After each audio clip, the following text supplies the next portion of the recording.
काय आहे, दरवर्षी देवेंद्र फडणवीस मटका खेळण्यासाठी देवसला जातात. यावेळेस त्यांचा असणारा मटका 30 लाख कोटीचा झाला म्हणून असं सांगण्यात आलेलं आहे. आम्ही असणारा देवेंद्र फडणवीसना विचारतो की तुम्ही दर वेळेस दावोसला मटका खेळायला जाता, त्या हिशेबाप्रमाणे आत्ता असताना बघितलं तर 1 लाख कोटीच्या वरती असणारी इन्व्हेस्टमेंट तुम्ही आणलेली आहे.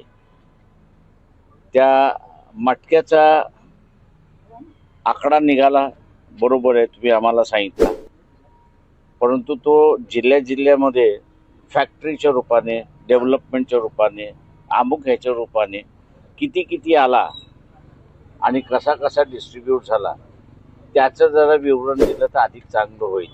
म्हणजे तो मटका खेळणं उपयोगात आहे की दुरुपयोगात आहे याला लोकांना निकाल लावता येईल.